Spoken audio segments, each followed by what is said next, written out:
Hi, in this video, we're going to discuss the 4 different types of motor actions, and then we will also later on touch on the sensory organization as well as the neuroplasticity. I hope I'm saying that right. I think I said it right.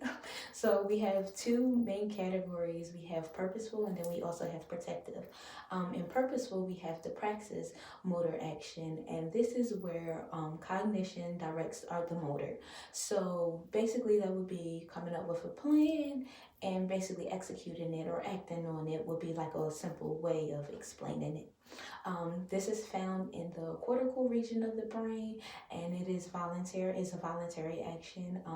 This is activated by emotion, and also it has the longest and the slowest neuronal pathway. It also stimulates in response to an idea, a desire, and also a thought. And we see that deep practice of this system will relate to another type of motor action, and that would be automatic. And we see that automatic motor activity can start off as a planned intention or a planned action, but may be trapped in the unconscious motor route, and that does not become purposeful, and then and influences emotion, motion, thinking, and relationships. So then we have protective. That consists of 2 motor actions, which is impulsive and reflective. Both are the shortest and the quickest neuronal pathway, and these are unplanned, and they are found in the subcortical region of the brain. I'm sorry, I'm just trying to remember everything. Subcortical region of the brain and also the spinal cord. It is called by visuals and emotion. Impulsive is where our survival instincts come into play, such as fight and flight, and where anxiety also plays a role. In reflective motor action, these are the ones that we are born with. They are not learned; they're inherited. But what we need to figure out, how does this motor action influences the spellers that we work with today? And we'll find that out. So we have apraxia.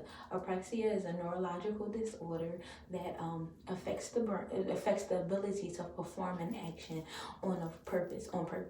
Even though we know that the intention is to fulfill that purpose and have the desire to want to do so. However, it's just hard because due to the brain and the body disconnect, it's hard for the speller to carry out this task.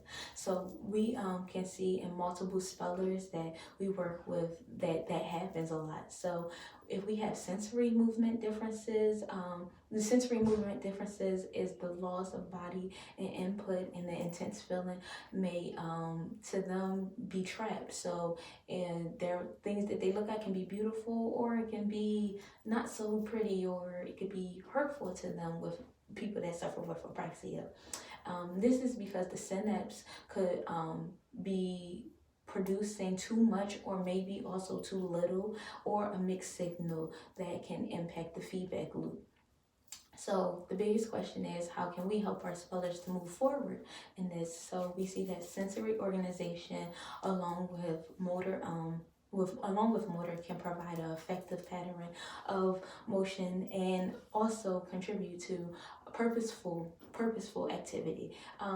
Neuroplasticity helps us build up a sensory structure. It's the brain's ability to change constantly during life. So how can we use this or help our individuals that we work with? Well, using the use of sensory organization is to organize sensory motor signals and use senses to get back on track. So such as we could do body mapping, visuals might be helping, music, rhythm are good ways. And we all want to know, there's so many more, but our goal as professionals should be to support the spellers with self-regulation as well, strategies that will help them along their journey in S2C. So I hope I was able to explain this in the best way. Thank you. Bye.